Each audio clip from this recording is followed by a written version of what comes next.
Hello, welcome back to my channel. My name is Emily, and I just thought I'd give you a different view today than just the boxes on that side of the table.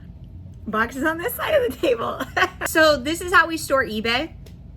I have kind of a video, maybe I could do better on like our process of storing eBay products, but it's very similar to how every reseller stores eBay. Some of this is leftover returns from Amazon and Walmart, but we store them in these boxes. We get these shells from our local Menards, our Home Depot, and yeah, there's a lot of stuff there. Okay, so today we're going to talk about shipping.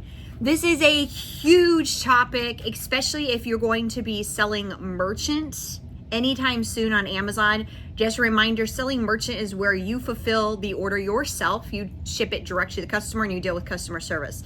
People sometimes say FBM, fulfilled by merchant, or they say MF, merchant fulfilled, or just merchant. That's when I am in control of the product, all of that good stuff. Now on Walmart, I also ship this style. I'm shipping it direct to customer.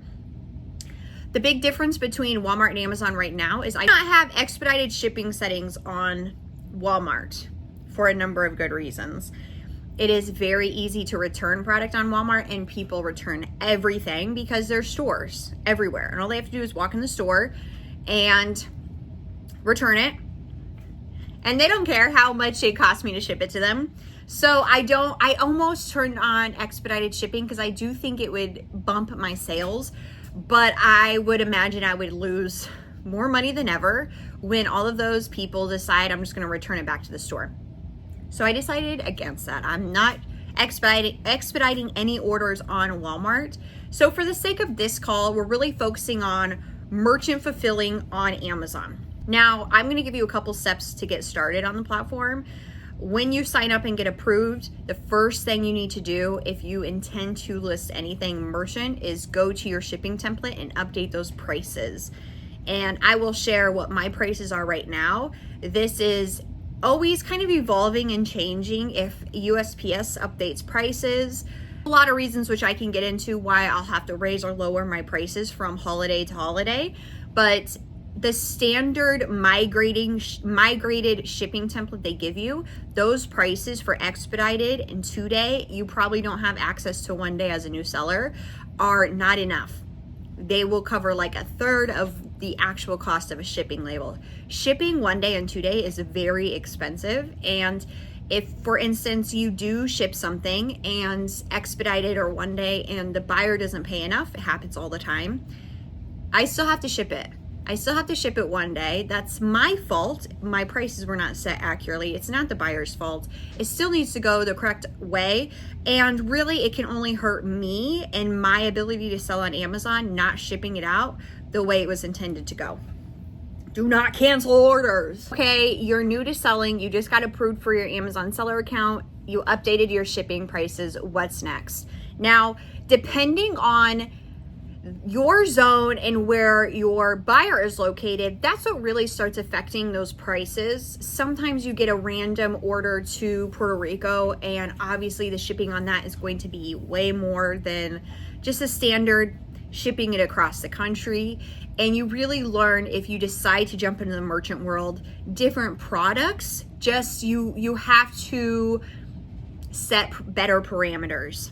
For instance, if I'm selling hazmat, soda, anything that needs to really go ground, that has to have a special shipping template, number one, which you create, and you make sure that a buyer cannot have access to 1 day, 2 day expedited for those products. But then you learn a little bit more, something like soda. If somebody buys, and I'm sure, are people gonna make fun of me for saying soda that way? How do you say soda or pop?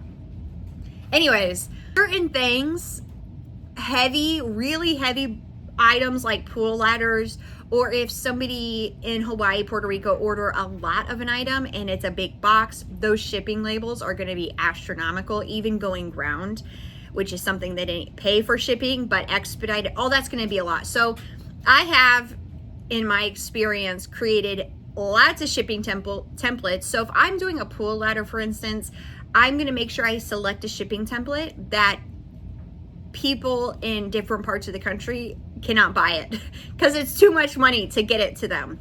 And I have something for hazmat. Obviously, it can only go ground, so I selected a ground shipping template only. But you really do live and learn with the shipping. Some products are like, wow, if they order expedited, I may have made a couple bucks. And you learn a lot of lessons the hard way. Like if I'm shipping to a post box in Montana, randomly it'll be crazy money. And that's just kind of part of the business. Sometimes you win, sometimes you lose. Either way, you have to ship it out. Make sure you ship it correctly and buy the correct shipping label. I'll say that over and over. Don't cancel sales, buy the correct shipping label.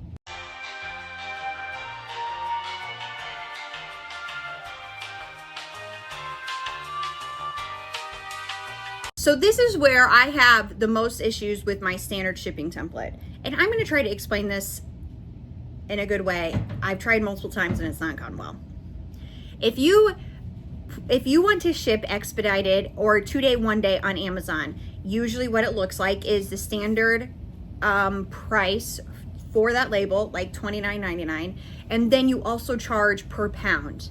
So it'll be $29.99 per plus $9.99 per pound. Something that's heavy, and those weight and dimensions are already on Amazon, so that's what it's calculating and sending the buyer that bill to pay, so you don't have to worry about that. Where it can cause issues, if you have a heavy item and it's 5 pounds, the buyer is going to pay $30 for that initial shipping label, but then they're also going to pay $50 on top of that. So you can do the math there. That's how much they're going to be paying. Now, sometimes you have an item that is not measured and weighed correctly on Amazon. So maybe it is a heavy item and it only says in there, because anybody can create a listing, 1 pound, and say it's a dumbbell. So you're going to be paying out, to get that item sent out. Or you have a situation where I'm doing a lot of cards and those are super lightweight to send out and they don't even register as a pound. So that's also where I can get into issues with my normal shipping template not covering the actual cost for that label. Either it wasn't weighed correctly on Amazon or it's a super lightweight item. And so I do go through each holiday and I'll start to notice a trend. If I have a product that's not really clipping a pound, and I am starting to have to pick up the fees for the 1-day and 2-day labels. Usually that's what that's most affected by that. I will go into my shipping template and add maybe $1 or 50 cents per pound. I will up that cost to try to make sure I'm not paying out. The buyer is paying to cover the full cost of that label. I hope that makes sense. Here's the other thing that new sellers want to do on Amazon that is not a good idea. So they'll see that the buyer lives close to them and they wanted the product there in 2 days. And so instead of buying the 2-day label, they're like, oh, it'll get there ground and I can just pocket the $30, $40 they spent. So they do not buy the correct label to send it to the buyer. Instead, they're trying to make money off that label. And there's several reasons I wouldn't do this. Number one, the buyer is paying for a guaranteed delivery date. Number one. As soon as you purchase a ground label, it's not guaranteed anymore. And it can say to you, it's going to be delivered by the 5th, but those ground labels, what I mean is the free shipping that you're purchasing, that's not guaranteed by the 5th. And as soon as it starts tracking, those delivery times are updated and they'll update to reflect issues like maybe there's power outages, storms, anything like that. So it could get there late. And that would go against you, and the buyer's going to be super pissed that their product didn't get there on time. So now you have to refund the item and the shipping, and was it worth it? No, it wasn't. If somebody is paying for expedited 1-day and 2-day labels, they want a guaranteed delivery date. That's what they're paying up for. So when I say buy the correct label, that's what I'm talking about. Don't try to make money off of shipping labels. It can get you into a world of hurt. Okay, so what if you do this method, or in general, what if your products are not delivered on time? It does start affecting your account health, which can affect your ability to win the buy box and make sales. Don't do it. Don't cancel orders. Make sure your products get there on time. And this is a good moment to say, check your on-time delivery rate. If you're not winning the buy box, go check your on-time delivery rate. you can pull the report if you do have orders that were not delivered on time and figure out what the heck happened. Actually, this happened to me a couple years ago. If I'm not winning the buy box and I should be competing there, winning, dominating, immediately on time delivery. What's not getting delivered on time? It affects your buy box percentages the most. I mean, everything does, but so I went, checked it, and I had like 8 orders not delivered on time. That's a lot. So pulled the report, and 6 to 7 were calculated wrong. So I opened cases for all those and they were dropped, and then I could win the buy box. Really important. So buy the correct shipping label. Don't try to make money there. Get the product to the person on time. A lot that goes into merchant fulfilling orders and shipping, but shipping template and having a good template set up, having multiple templates set up is really where you start. And it's not as confusing once you get in and look at your shipping template. You can easily push the edit button, scroll through, update your prices. There's a little button that says create new template. You can create a template that's no longer offering expedited services. And you can also set up a template that you charge for shipping. And you'll see some sellers on Amazon. So instead of offering free shipping, they will say $39.99 and then they're charging $7.99 per order. So they took out the shipping cost from the actual item. And here are my thoughts on that, just because I'm talking about it. I have done this before and it's actually caused me more headaches than not, because if somebody starts ordering multiples, it's just a lot. I can't remember exactly what happened in that situation, but it was just kind of a pain in the butt to keep track of. But the reason why somebody might pull out their shipping costs, if you have an individual account, you cannot offer free shipping. So it's called shipping credits, and it's the price for shipping is even pulled out from your price. So that's already basic if you have an individual account. But if you have a professional account, you can charge shipping to the buyer. People want free shipping. So I don't know. I don't have a good reason that trumps people just want free shipping, right?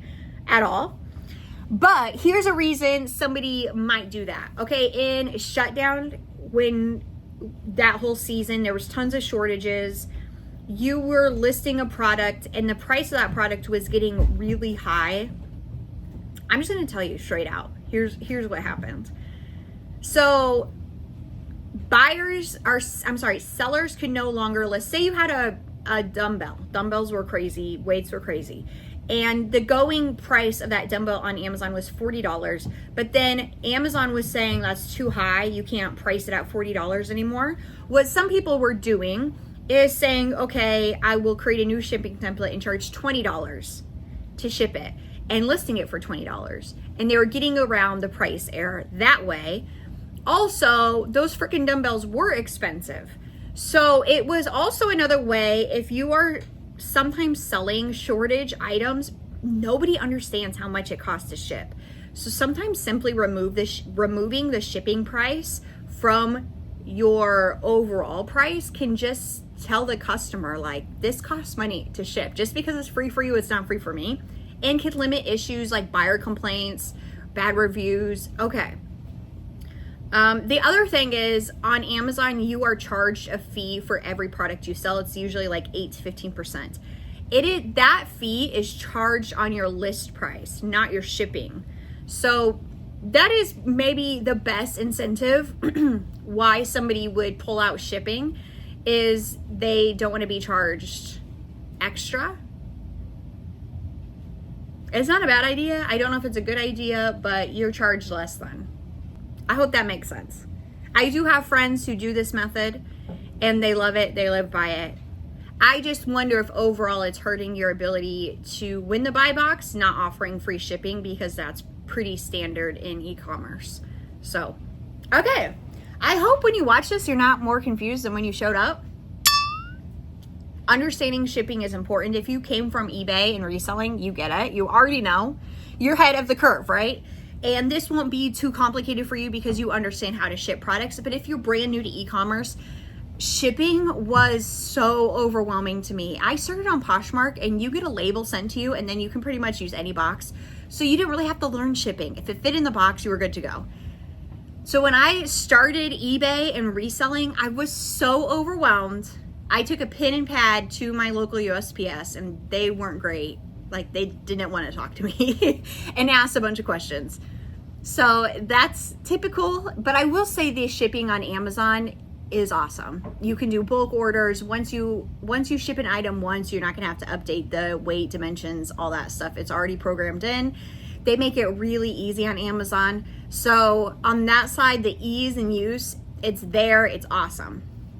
But just understanding how much something is gonna cost usually cost sellers. Because you get something, you think you're gonna make money, and then you go to ship it and you're like, that was all the money I thought I was gonna make. That's it. That's typical, okay? So don't give up if you're just getting started. You really do start to learn these things the more you ship.